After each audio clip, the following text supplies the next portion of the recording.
김수용의 시 사령입니다. 자, 김수용 시는요, 시대적 자아성찰입니다. 시대적 자아성찰이고요. 자아성찰인데, 성찰은 성찰인데, 자아성찰, 시대적 자아에 대한 성찰을 하고 있다는 얘기지. 요걸 특징으로 하고 있고, 그냥 시대적 자아성찰이란 말은 결국 뭐냐면, 김수용은요, 일단은 기본적으로, 지식인을 지향하는 거예요. 비판적 지식 또는 저항적 지식인을 지향하고 있는 거죠. 그런데 이제 문제는 얘의 현실은 뭐냐면 소시민이 되고 있는 거죠. 소시민이라는 현실을 가지고 있습니다. 이렇게 되는 거죠. 이 김수용의 계보가 이전 단계에 윤동주로부터 비롯됩니다. 윤동주에서 이어져서 이제 김수용으로 연결된 형태를 보이는데요. 그러니까 지식인이라고 하는 것은 결국 뭐냐면 현실에 대한 어떤 비판, 그렇죠? 그 다음에 뭐냐면 어떤 삶의 방향 제시, 뭐 이런 것들을 우리가 얘기가 되는데 이런 것지도 못하고 소시민, 결국 뭐냐면 일상에 매몰되는 겁니다. 일상 또는 생활에 매몰돼서요. 일상생활에 매몰돼서 아무것도 못하는 존재. 먹고 사는 데만 급급한 존재. 이게 되는 거죠. 찔려라. 이렇게 되는 거죠. 이것들 사이에서 나타나기 때문에 결국은 요것들 사이에 뭐예요? 어떤 고뇌나 번뇌가 이제 그 이야기를 하는 거죠. 자, 김수영의 시는 대개 이제 이런 형태를 지니고 있고요. 근데 실제로 김수영만큼 지식인으로서 1960년대에 박정희 독재정권이라고 불리우는 게 나오잖아요. 근데 박정희 독재정권 시대에 문인으로서의 지식인에서 가장 강하게 어떤 서민적이고 그 다음에 사회 진보적이고 이런 언사를 퍼부은 지식인이 없어요. 결국은 버스에 치여 죽었는데 이게 도대체 버스가 사고인지 아니면은 고의인지 이게 또 아직까지 미스테리라 이거지. 사령이란 말은 말 그대로 뭐냐면 죽은 영혼이란 얘기예요. 죽은 영혼. 결국 자신의 영혼이 죽었다고 판단하는 거예요. 왜 죽었다고 판단하는 거예요? 지식인이 못했으니까 죽었다고 판단하는 거죠. 이렇게 판단하시면 돼요. 자, 넘어갑니다. 점점점부터 시작해 활자는 반짝거리면서 하늘 아래에서 간간히 자유를 말하는데 라고 되어 있죠. 이 활자가 나와요. 적혀 있는 거죠. 맞습니까? 요게 나옵니다. 이 활자가 결국 뭐냐면은 단순히 서적, 책이라고 할 수도 있겠고요. 그 다음에 이게 뭐야? 지식이죠. 지식. 지식은 반짝거리면서 간간히, 항상은 아니고요. 띄엄띄엄 자유를 말하는데 나의 영은 죽어있는 것이 아니냐라고 되어 있죠. 그럼 결국 뭐냐? 이 활자와 나의 영, 이게 나의 영혼이에요. 나의 영혼이 서로 대립하고 있는 거죠. 죽어있는 것이 아니냐? 왜 죽어있는 것이 아니냐? 왜냐면 자유를 외치지 못해요. 차마 자유를 말하지 못해요. 왜 자유를 말하지 못하냐? 확정이라니까요. 예, 뭐예요? 억압적 현실 때문에 그렇죠. 요 얘기가 나오는 거예요. 자, 여기서 이제 우리가 활자라고 불리는 것과 그 다음에 나의 영이라고 불리는 것의 의미 차이가 약간 좀 보일 텐데, 자, 요걸 보시면은 활자는 결국 우리가 뭐냐면 내가 가지고 있는 둘 다 내면이라고 판단하니까 책에는 자유라고 써 있는데 나는 자유라고 말하지 못한다. 뭐 이런 얘기가 나올 수 있는 것이기도 하지만 또 하나의 케이스로 봤을 경우에는 우리가 어떻게 생각하냐면 둘 다 내면으로 봐요. 얘도 내면으로 보고요.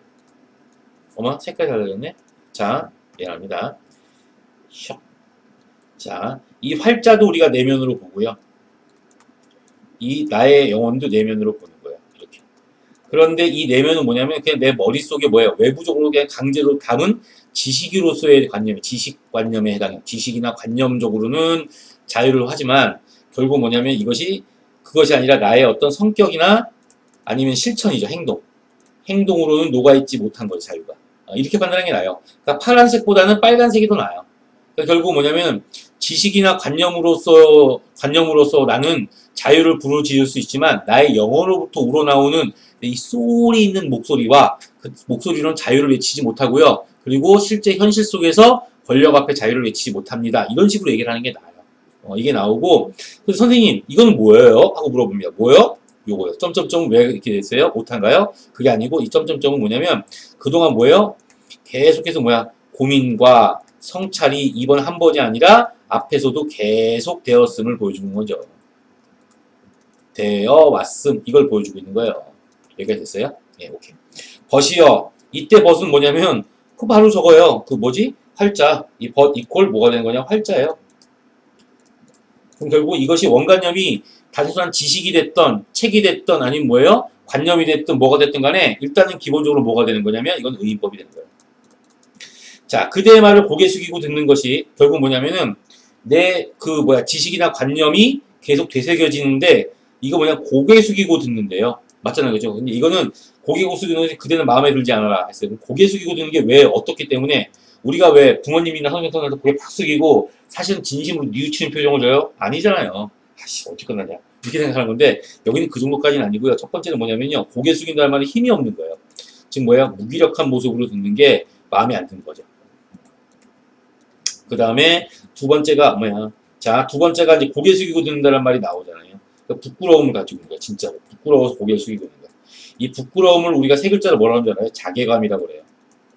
제가 이러려고 대통령이 됐는지 자괴감이 느껴지고 잘못 있은 거예요. 국어를 못하는 거죠. 우리가 대통령이 국어를 못하면 안 되는데 예, 쪽팔리죠.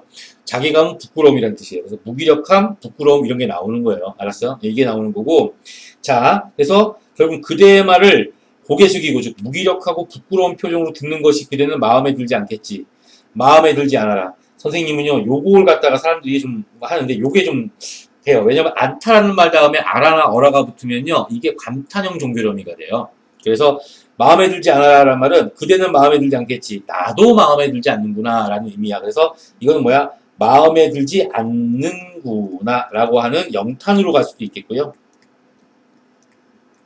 두 번째로는 이제 일반적으로 얘기하자 얘라. 그럼 결국은 마음에 들지 않으려면 마음에 들지 마. 이런 얘기가 되는 거죠. 마음에 들지 마라 라고 하는 의미를 지니고 있는 명령의 의미를 지닐 수 있는 거야. 결국은 나도 마음에 들지 않는다. 이렇게 고개 숙이고 있는 내 모습이 나도 마음에 들지 않는다도 되지만 또 하나는 뭐냐면 오이 그래? 마음에 들지 않아? 그럼 마음에 들지 마.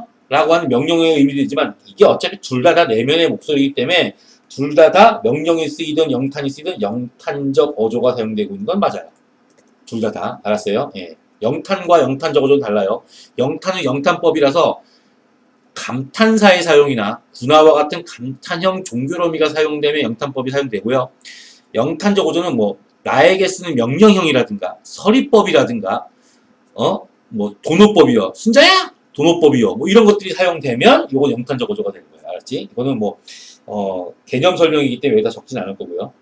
자, 모두 다 마음에 들지 않아라 했어요. 그럼 이것도 마찬가지로 똑같이 뭐예요? 내가 마음에 안 드는 건지 아니면 뭐예요? 벗이 마음에 안 드는 건지 맞습니까? 내가 마음에 들지 않으면 이거는 뭐예요? 영탄에 해당이 되고 벗이 마음에 드는 게 아니면 이거는 뭐예요? 명령에 해당이 되는 거죠. 이렇게.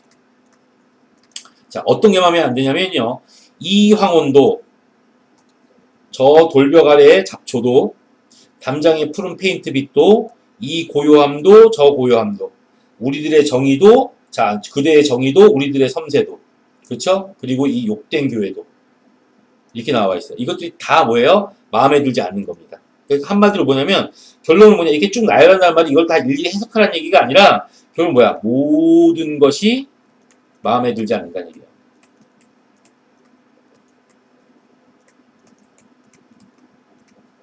이 얘기를 하면 이거 우리가 뭐냐면 전체적 부정이라고 하는데 현실 전체가 다 부정적으로 그려진다는 얘기야. 전체적 부정에 해당이 된 거죠.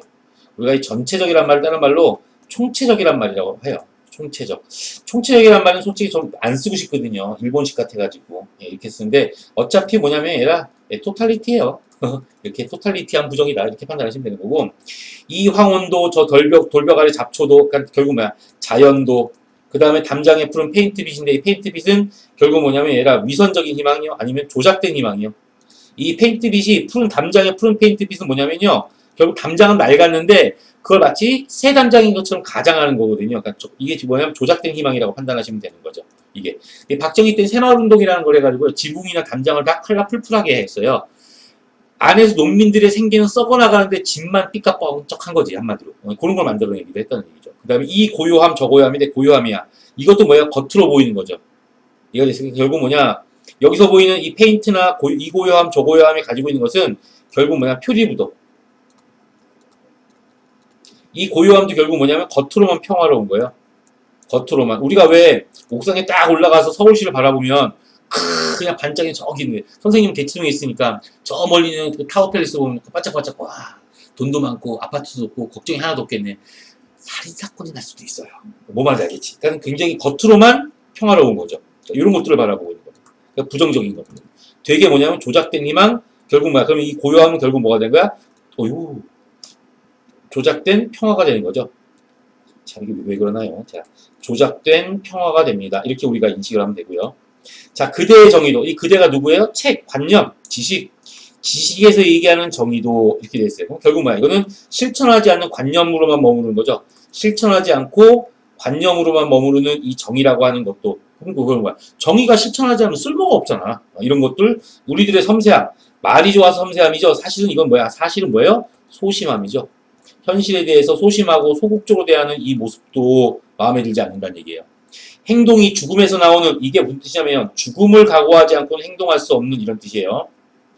죽음을 각오하지 않고는 행동할 수 없는,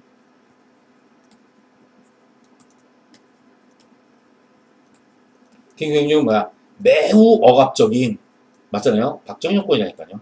매우 억압적인, 이때는 박정희 정권이 아닙니다. 미안합니다. 이때는 박정희 정권 맞습니다. 원래는 이 시가 쓰여진 게 1959년이니까 얘들아, 그쵸? 이 시를 해석할 때는 내가 박정희적 입장에서 해석하지만 사실은 이때는 언제가 된 겁니까? 얘들아, 이승만 정권에 해당이 되죠. 근데 그러면은 이 담장의 푸른 페인트빛은 뭘까요? 예, 이렇게 판단할 수도 있겠네요. 그죠? 예. 담장의 푸른 페인트빛은 박정희 이전에 결국 뭐냐면 이 도시, 서울이라는 도시에, 이게 우리나라가 그거 알아요? 1950년대에는 베트남보다도 못 살았다는, 필리핀보다 더 못 살았다는 거 아십니까? 그러니까 그랬던 시대에 결국 뭐냐, 낡은 담장에 페인트를 칠해가지고 그나마 도시적 색깔을 보였다, 이렇게 판단하시면 되겠네요. 그죠? 예. 자, 이런 게 이 욕된 교회야. 교회가 아니라 이게 결국 뭐예요? 예, 우리가 시대연실이죠. 이 욕된 시대연실에서는, 즉 이승만 독재 정권 하에 있는 이 시대연실에서는 어제도 오늘도 내일도 마음에 들지 않아라 라는 말이 나왔으니까 마찬가지로 이것도 결국 뭐야, 영탄으로 이해를 하던 아니면 뭐야, 명령어로 이해를 하던 결국 뭐야, 영탄적 어조에 해당이 되는 거예요. 알았죠? 자, 수미상관 나옵니다. 1년에서는요 활자는 반짝거리면서 하늘나라에서 간간히 자유를 말하는데 하죠. 근데 여기서 뭐야, 그대는 반짝거리면서 하늘나라에서 간간히 자유를 말하는데 어차피 그대가 뭐가 되는 거예요? 활자가 되는 거예요. 그쵸? 예, 이 활자가 벗이 되는 거고요. 이렇게 판단하시면 돼요. 간간히 자유를 말하는데 하나가 더 더해지죠. 우스워라. 이게 뭐야? 나의 영혼은 죽어있는 것이 아니냐. 결국 뭐예요? 실천도 하지 않고. 그쵸? 예, 실천도 하지 않고. 그 다음에 마음속에서 우러나온 어떤 뭐야? 능동적인 노력도 하지 않고. 마음이라도 알아두게. 실천을 못하더라도. 자, 이렇게 되니까 나의 영혼은 죽었다는 얘기를 하면서 수미상관입니다. 이런 수미상관이 끝나는 것은 결국은 내가 이런 능동적인 노력과 능동적인 실천을 회복할 거라고 보는 거예요? 당분간 회복하지 못할 거라고 보는 거예요? 예, 회복하지 못하는 상태가 계속될 거라고 보는 거예요. 어차피 수미상관이라고 하는 것 자체가 뭐냐면 이 작품 속 시적 상황의 지속을 의미하기 때문이죠.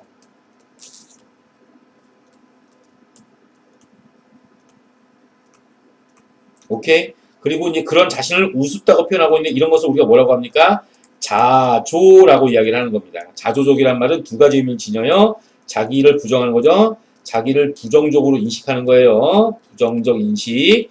이게 나오는 거 하면 두 번째는 뭐가 나오는 거냐면 자조라고 하는 거는요. 이 상황에 대한 부정적 인식이에요. 상황에 대해서 어느 정도 체념적인 태도를 보이고 있는 게 나오는 겁니다.